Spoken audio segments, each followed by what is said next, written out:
and this is USL Radio with Duane Rollins and Kevin Laramie, the only show entirely dedicated to the USL. And welcome to USL Radio, another week's edition. I'm Duane Rollins here in Toronto, Canada. Kevin Laramie joins me, as always, in Montreal. Kevin, how are things up your way? Things are great. It's an historical day today, Duane. It's the launch of USLRadio.com, the home of the only show entirely dedicated to USL. And it's been a month already we've been doing USL Radio, Duane. It's been a month. We've been doing a lot for this show. We've been doing our other shows for a long time now. We kind of let our 1 year anniversary come and go without notice on the Two Solitudes podcast. Actually, we did. Yeah, you're right. And it's actually yesterday was a 2 years anniversary of Off the Woodworks too. So there you go. A lot of good podcasting there from the Off the Woodwork studio if you want to find it on our many different feeds. But this show is about the USL, and we've got a good show today. We've got Dave Martinez from Empire of Soccer. He's joined us to talk about the New York Red Bulls 2 and kind of a bit about the overall positioning of Division 2, Division 3 in North American soccer right now as it relates to these new MLS 2 teams. Dave joined us for a conversation a little while ago, and I guess without any further ado, Kevin, why don't we just bring Dave on and listen to that conversation?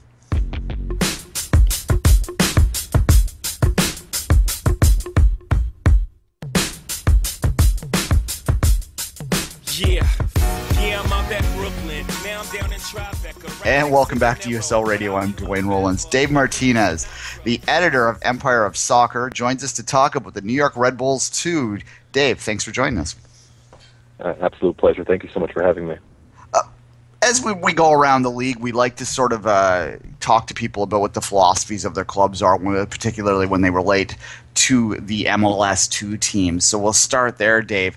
What do you think the Red Bulls? How do you think the Red Bulls see the Red Bulls 2? Do they see it as more of an extension of their academy or more of a reserve side? I think it's a bit of both. You know, with Red Bull, you have a unique situation. At Red Bull, they've done a wonderful job of not only getting in first, but developing great talent at the academy level. So for them, it's a three-pronged mentality when it comes to their USL side. They want to develop young MLS talent. They want to give Red Bull Academy players a pipeline to the first team. And, of course, they want to nurture whatever talent they could find throughout the USL player pool. And right now, currently, they have all three of those aspects within their club. So I think it's a developmental machine for the club in year one. In terms of how they're marketing it to the fans, is this something that's really low-key there? That's just if you want to come out and watch this, then you're welcome to, but otherwise they're not trying to push that as a team of its own? Sure. I think that's been a general feeling throughout Major League Soccer. What fans seem to forget, and again, you look at the MLS USL Pro at the time, partnership, it was highly touted by everybody because it fills a void, right? Major League Soccer had nowhere to really develop their talent. They were missing a reserve league. They didn't have the infrastructure to do so. So this was an affordable vehicle to get competitive minutes for young talent. And that's kind of the way that Red Bull has been pursuing it. So if that is the case, only your diehard fans really would want to come see the future stars of tomorrow. And being the marketing budgets are what they are, really tiny budgets they're dealing with at Red Bull, to be honest. To spend dollars to promote the USL product outside of just developmental, outside of pushing the stars of tomorrow type of sales pitch to the hardcore fan base that's already sold in, that's about as far as they'll go. I wouldn't expect them to go all out to really market the club that much. Having said that, they do have a really exciting change towards the end of the season where they will be, funny enough, the only team playing in Manhattan when they start playing at Columbia University. So there are aspects of the USL team that fans are excited about. But as far as marketing dollars go or attention or selling it to the fan base, I think Red Bull's letting it kind of linger there, let fans attach to themselves if they'd like to. If they want to see the stars of tomorrow, go right ahead. If not, we're going to open Red Bull Arena anyway, and these guys are going to get a chance to play. The big difference with the two teams in USL, Dave, is they're attached to an MLS side that a coach like Jesse March could send down some tactics that he would like his player to play. Do you have that sense with New York Red Bulls too? And are the formation tactic used basically directed by Jesse March, which is the Red Bulls MLS coach? Well, sure. What's going on now is Jesse Marsh and sporting director Ali Curtis, they have put together this framework for what they want the Red Bulls to look like. Every couple of years, if you follow the New York Red Bulls at the MLS level, there is a change of leadership, and with that leadership always comes new ideas. Well, the new ideas with this regime is to have a high-press style of soccer and have that employed from the first team all the way down to the academy. So absolutely, one person who is instrumental in that is John Wolyniec, who is intimately involved with the team at the first level, and he is employing the same kind of tactics that would correspond or correlate with the first club, and that is again another advantage of what the USL alignment does for the first team.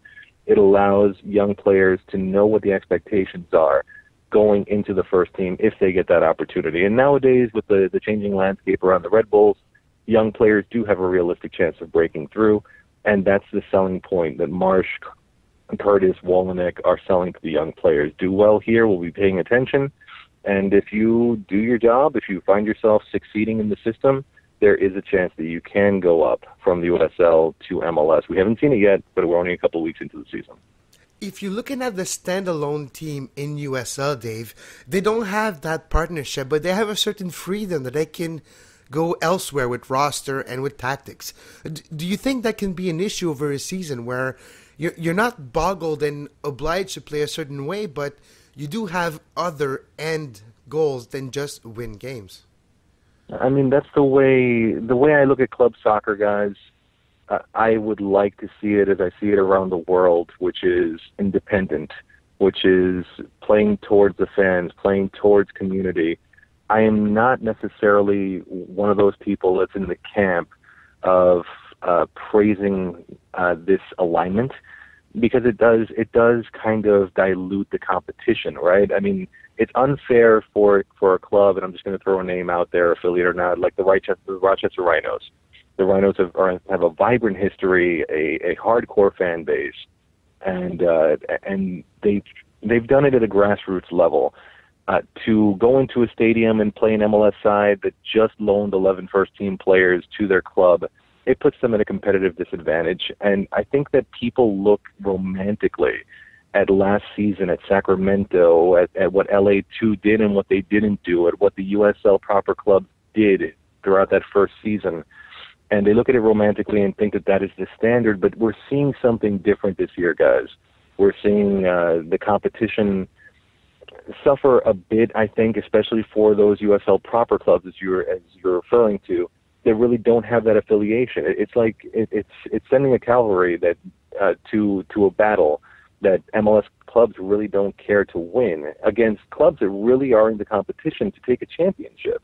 It's a dichotomy that's going to have to play out throughout the year, but as of right now, I find it to be an interesting mix, to say the least, and I would like to see how these independent clubs react as time goes on and these huge loans from MLS clubs continue.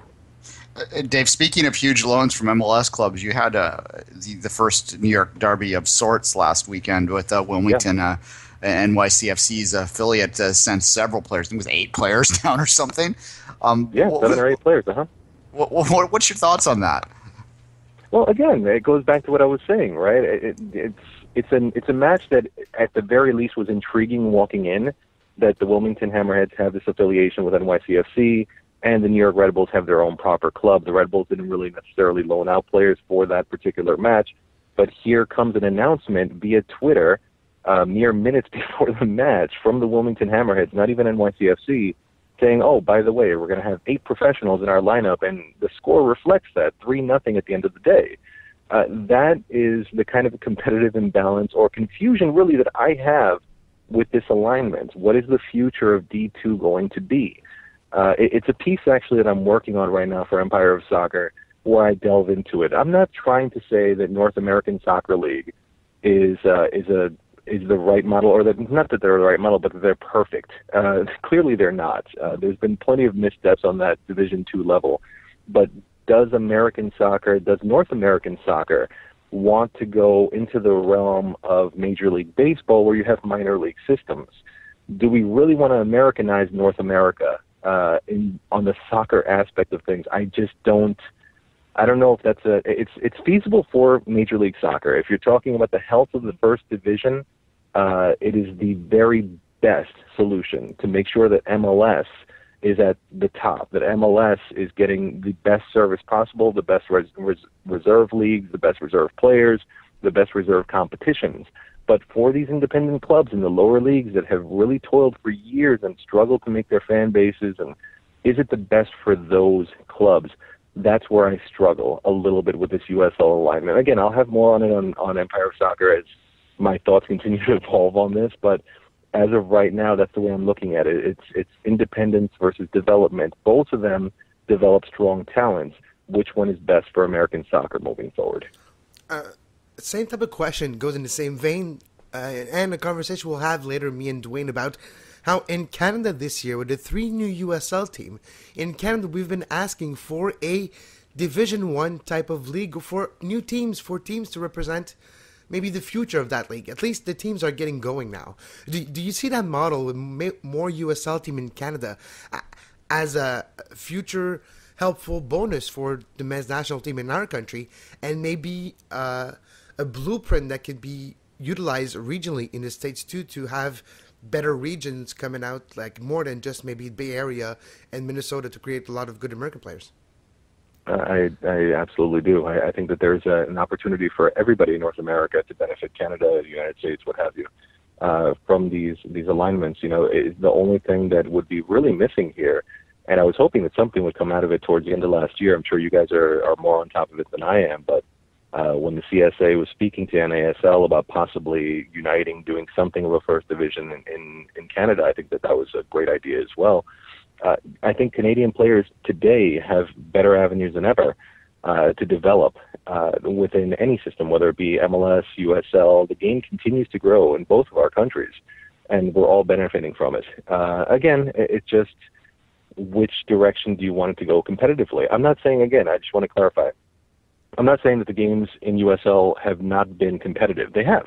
They've been very competitive. If you watch any one of them, I'll give you the example we just used with Red Bull 2 and Wilmington this weekend. Red Bull 2 absolutely went out to play, and they played hard, and they played well, but they were overwhelmed.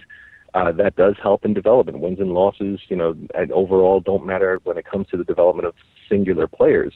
But it's a preference thing. It's something that fans will have to ask themselves: how do we want to see our soccer from here on into the future? Whether you're in Canada or the United States, again, plenty of vehicles to develop players, but how do you want to enjoy your soccer? To me, that is the question that's going to be in the conversation between both nations for years to come. Dave, we'll end it with more of a micro question as opposed to our macro conversation. Let's look at the roster right now and just tell people that haven't seen New York Red Bulls 2 play yet, who stood out. Who do you think right now has shown the greatest promise to perhaps make an impact in Major League Soccer moving forward?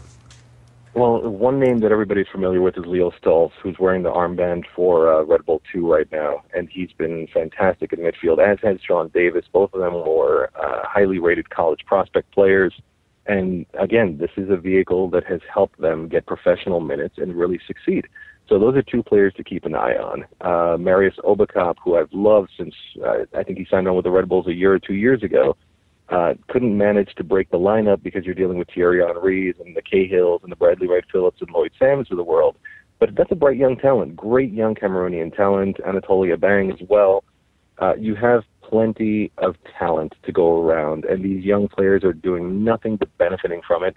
Red Bull 2 is a tremendous vehicle for the academy players as well, who finally have a sense, going through what has always been hailed as the best or one of the best academy programs in the nation. They finally have a chance to have a route towards the first team. Whether or not they do it or not, it's up to them, but they have that route now. And I think that it's a promising vehicle for Major League Soccer, for these players, for the development of soccer in both of our nations.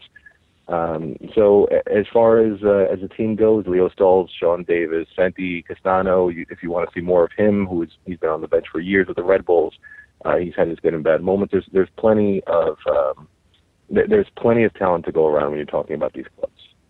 All right, tell the listeners how they can read your work. Head over to empireofsoccer.com. That's simple as that. That's an easy one, isn't it? All right. Well, we'll make sure we'll get a link out to that article that you're talking about there, and thanks for joining us today. Thank you very much. I appreciate it. Thank you, Dave.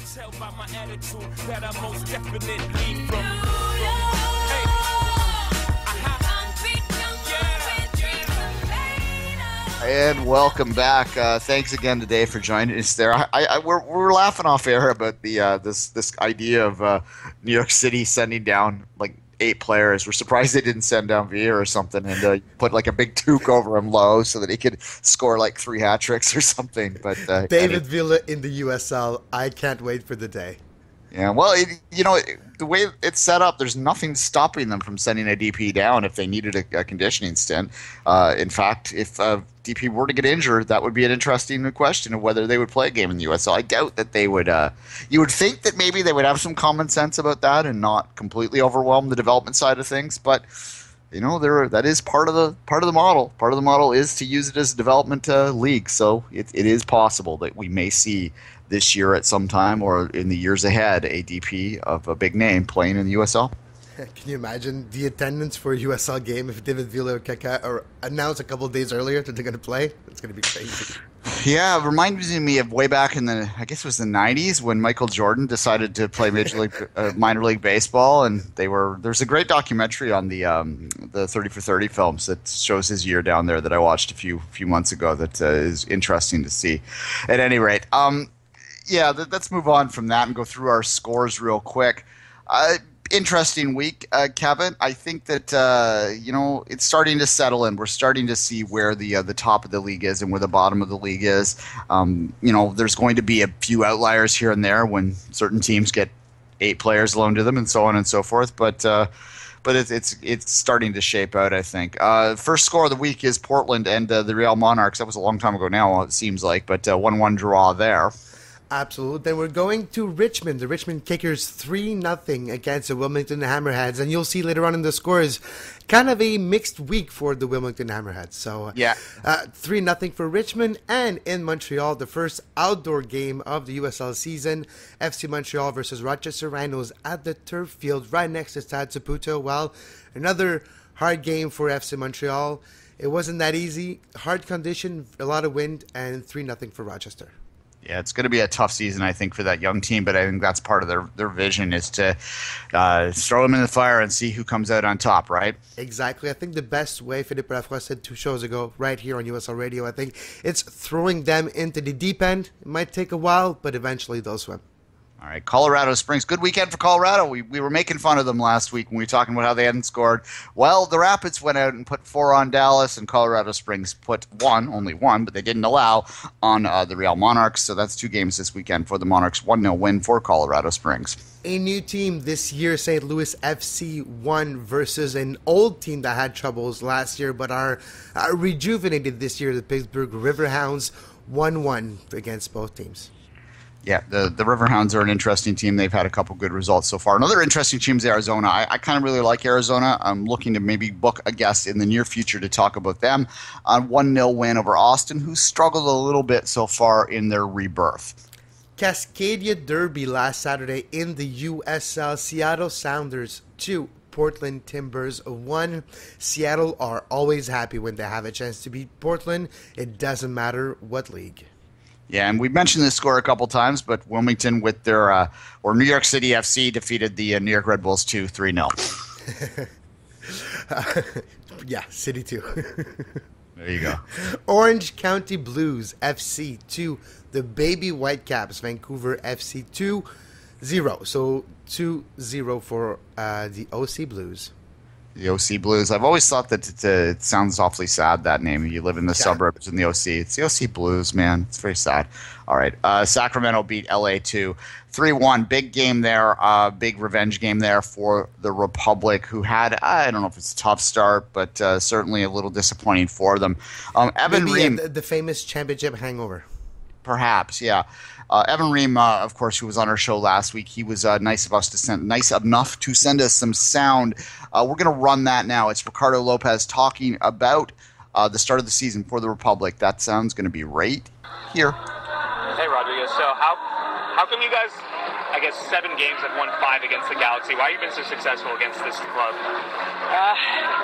I don't know. I can't really say why, but it's a rivalry, and every time we come out and play against them, they're hard battles, and we always find a way to win. And it's a little unfortunate we haven't started the season the way we wanted to, but we're getting there, and we had a great first half. I thought second half we had a couple mistakes that cost us that goal. I think I lost the ball in the midfield, and they countered on us, and they scored. But it's part of the game. I thought the defense did well for the majority of the game, and we were able to get that 3-0 lead at half. But those type of teams, if they score one more goal, they're back in it.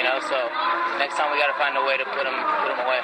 But do you still feel like it is a rivalry, even if you guys keep winning? The only game you lost against them was one where you had already the number 2 seed locked up, and the season was it was a meaningless game, basically. Of course it's a rivalry. I mean, every time we play against them, it's they're close games. I mean, today the first half was phenomenal by our guys, but usually it's 3-2, 2-1. They're close games. So, and there's always that battle on the field, and we don't like each other on the field, but off the field we're friends, and we get to say hi to them, and ex-teammates. But it's going to continue to be a rivalry. So, my son.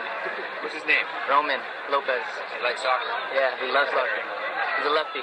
He's media savvy too. Yeah. So this is the first game back this season at Bonnie Field. Honestly, I think at this point you've scored or assisted on 80% of the goals that have ever been scored here. What is it about this place that? I mean, it's big. It's grass to start with, to begin with. It's a beautiful pitch right now. I mean, it's a lot better than last year. Last year was really bumpy, and this year, they've done a fair enough job to keep it slick and nice and firm. But I like playing here. I like playing in front of my family, the fans. We have the best fans in the league, so it just gives us that extra motivation. Was this one more physical than most games? I mean, it seemed like there's a lot of, especially early. I think early it was until they get that second goal, and that's when you got to punish them. And we get that third goal, and it go in a half, and I think the second half we need to start a little stronger and make sure we put that fourth one in. I think the fourth one in we get more goals in. The game opens up. They were able to get a goal, and we had to stay on our toes and be ready because they were coming at us. Rodrigo, you alluded to how you didn't like to start off the season the way you did. Going forward, what are the things like as a team and a team leader you kind of like establishing the culture that changed going forward this season? It happened last year as well. It took us a while to get our momentum going and play the way we wanted to play. I think once we came here, we actually were able to play the way we wanted to play. Today we came out with a different formation, and it was difficult defensively, but offensively I think it gave us a lot of chances. It's just we hardly worked on it, and Preki does as much as he can to prepare us, and he did a good job for this game. But coming along in the season, we got to win these next 4 games. They're crucial now. 3 games, so winning these 3 games puts us back on top of the table, and anything could happen then. We get a little streak going, and we got to be a good team on the road as well, not just at home. Do you think the league's stronger this year? A lot stronger. And I think the West is a lot stronger than the East as well. I mean, not to say they're not good teams out there, but I think the West is pretty strong. Arizona has a good team. LA, you expect them to be at the top of the table, and right now they're struggling, but they're a good team as well. I'm sure they'll get some wins, and it's going to be a tough year. It's going to be a really tough year, and we just got to be ready. We got to be mentally prepared and come out every game like we did today. Anything else? All right. Thanks, Rodrigo. Thanks again to Evan for sending us that sound. If you cover the USL, if you're a fan of the USL even, and you want to get some sound for us, just contact us, and we can maybe help set you up and get you down to get some access if you're if you're professional enough about it. So just let us know. What's that email, Kevin? USLsoccerradio@gmail.com, or just go to uslradio.com for all the information, how to write for the show, become a contributor for the show, how to help support the show, and on top of it, all the links of all the articles and bios about me and Duane and everything. Yeah, bio about Duane. Yeah, it's my 200-page biography. Page turner that. A dirty little secret. The reason I always ask Kevin to give the email address is because I can't keep track of them. I can't even keep track of the names of our shows. I keep misnaming them in the middle of them. So anyway, that's why I always rely on Kevin for that. Hey, we all have our strong points. Yeah, okay. Speaking of things that aren't a strong point, let's talk about the Canadian system a little bit and how it... I am a king of segues. Canadian system in the USL. It was mentioned in the interview by Dave, the NASL conversation about the possibility of teaming up with the CSA and the CFL, the Canadian Football League, to create they are calling it the 1A League, the 1A option up here in Canada. I reported that last year. Since that time, for those that don't listen to Two Solitudes, has fallen a bit on the back burner. It's not that they've completely given up on this idea of creating a 1A league. And again, these are the CSA's words. They don't want to call it a Division II league. And those that follow the NASL can understand that reluctance to label leagues. They certainly have had to put it on the back door to get the World Cup, the Women's World Cup done this year and seeing what happens in the fall and for next year. But the need for our own league in Canada is something that is huge, Kevin, and something that we've talked about many, many, many times on our other show, but we haven't talked about it here. And I wanted to have a conversation about it here with the USL as the angle. And my question to you and to the listeners is, are we maybe putting the horse before the cart before the horse when we're talking about creating our own league? Maybe we just need to create more teams first, and maybe the USL is that perfect option to do so. I think that's exactly it. I think you nailed it. I think that's the narrative that people should take from those USL teams is, for years and years, we've been asking for either a league or more teams. And out of the blue, almost out of nowhere, out of necessity, the three clubs of Major League Soccer needed to have an affiliate because of the dismantlement of the Reserve League last year. And what came out of that is a USL partnership. And with that partnership came three new teams, three new professional soccer teams in Canada. That's at the least 18 spots per team for professional soccer players with Canadian quotas that are now available in Canada. So that's about 50 spots of Canadian professional soccer players that are going to play daily a professional environment in the world of soccer. That is priceless. That's what we wanted. And it's too early to say the effect of that on the national team or on just the level of the sport in the country this year. But give it 2-3 years and I think we'll already see it, because just get the players playing in that environment with a calendar that's long enough that you have the same type of harshness on your body, the same type of ups and downs, a similar type of season that you would get higher up. That is going to be invaluable, the experience they will get, those USL teams from Canada in that league, right? Yeah, I mean, look, the resistance towards what I'm suggesting, the creation of more USL standalone teams in Canada that are restricted by the Canadian quotas that they put in place for the MLS attachment teams, is that the CSA believes that if you give Canadians the option to attach themselves to an American league, they will do so without regarding the needs of Canadian soccer. That the only way that we can move forward in this country is to have our own league that takes care of our own interests. And there is some truth to that. There's a lot of truth to that, actually. However, as long as that quota is followed, and I've been tracking it very closely, and it's being followed so far. I mean, by necessity in some cases, by design in other cases. As long as that quota is being followed by potential standalone teams, it's really not a big deal if they're attached to the USL. I think that if you listen to the USL talk about their expansion plans, they don't put numbers on things. I think that they really view things as the potential of one day building regional leagues, kind of having, well, even right now, it's essentially two regional leagues. You have an East and a West league there's only one single crossover game all year, and that's because Vancouver had to put Big Bad Toronto in to have their first game against. That's the only crossover game that exists in the entire schedule, as far as I'm aware.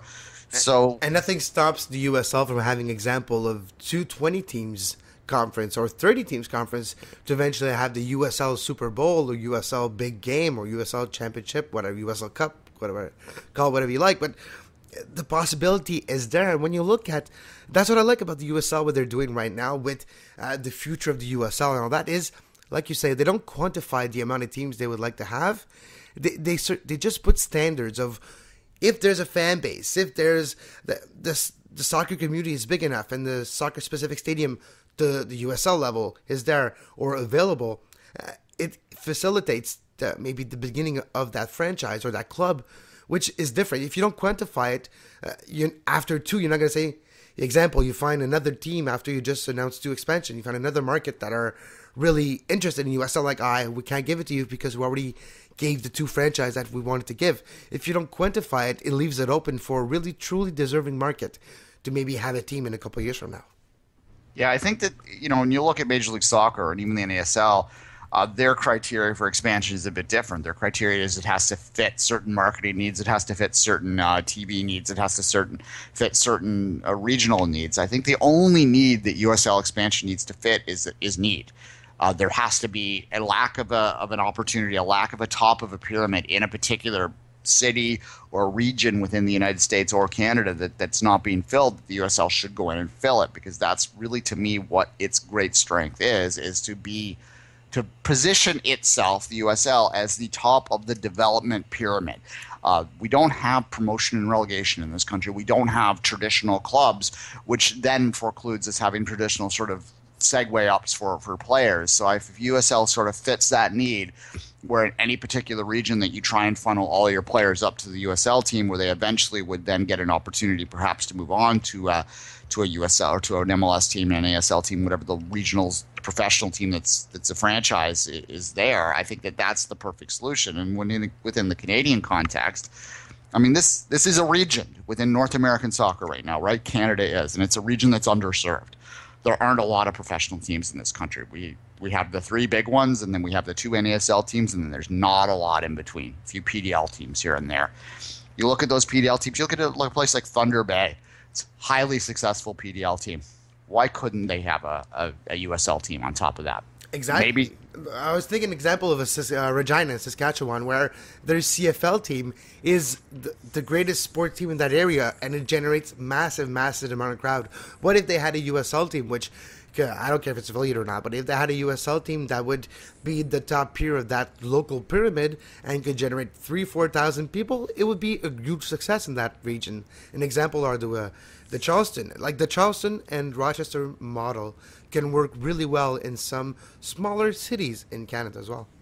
Yeah, and when it comes to from a USL perspective, the other thing Canada has is there is an appetite for the sport up here, and in some ways, I would argue on a context level, there's a greater appetite for the sport than the United States on context. I mean, if you're looking at the size of the markets compared, there are more American fans clearly, because there's more Americans clearly, much more Americans, 10 times more Americans. But that said, I would suggest that there is money to be made in this region, and the other thing is that Canada wants to create its own league.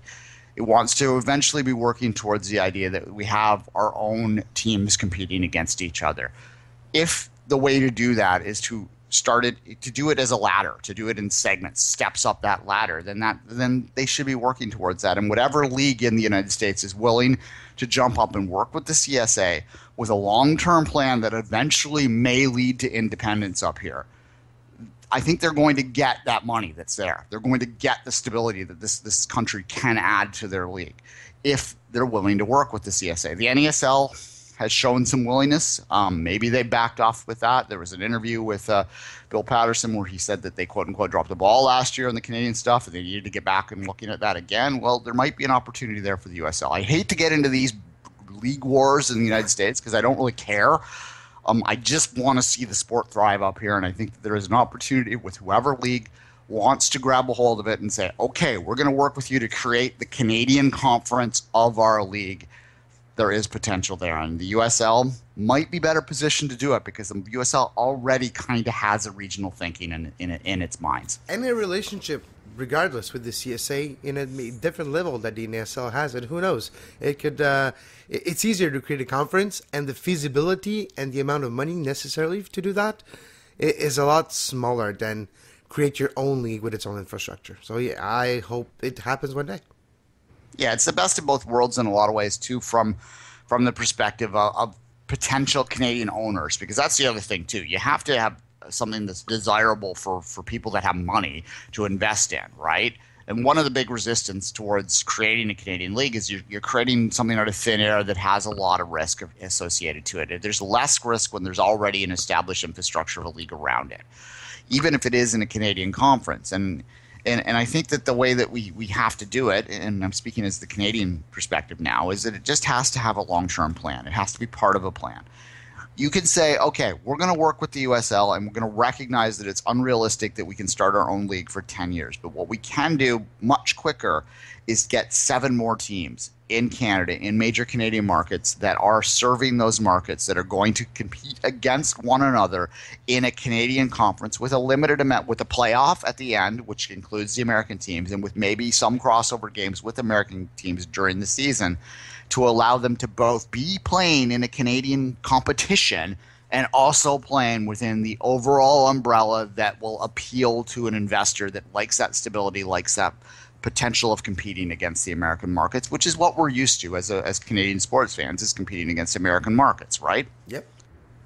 It's all of those ideas are honestly a lot more feasible than our pipe dream of having a example MLS type of league in our own country of Canada. I think those are utopian dreams, but having USL conference, having just more USL team in Canada seems like a very feasible ordeal in a very short term. Like in 2-3 years, that could be reality. And you work towards maybe 10 years from them now, maybe separating and having your own thing if the competition has evolved to the point where that demands it at that point. However, you may find that after 10 years that there's no need for it. Then you may find after 10 years that the Canadian quota is working. And even though we're still ultimately having a playoff at the end of the year with the Americans, that's just fun for the fans. That just adds fun on the partisanship level while the needs of Canadian soccer are being met in a uniquely Canadian sporting way. We're not the same as other countries when it comes to sports. We're a massively huge country in terms of physical size, which is why we can't be like a Bulgaria in the world, right? Like it's so expensive to travel in this country, which makes it very difficult to start a league. We're also a country that, because of that size, has evolved into a north-south sort of way of thinking. That's why the Vancouver fans are as invested in Cascadia rivals as they are in Canadian rivals. It's just the reality of our sports fan mentality. So it's kind of hard to fight against that just because the world of football says that we have to be domestic in our own way. All I've ever said, all I ever want is for our own teams that are located in this country to take care of the Canadian aspect of it, to have Canadian requirements, to promote and encourage the development of Canadian players. If that's happening within the context of an American league, within the context of a Canadian conference within an American league, so be it. Yeah, I think we nailed it. All right. On that note, let's take a quick break. Or no, we're not taking a quick break. We're going to take a very long break until next week. We will. Next week we have another USL guest on the show, the Weekend Roundup. And until next week, next week I'll be in Mexico for this show. Kevin's going down to cover the Club America Montreal Impact CCL Championship final series. So we'll look forward to talking to him down there while I'm stuck in Toronto. Hasta la vista.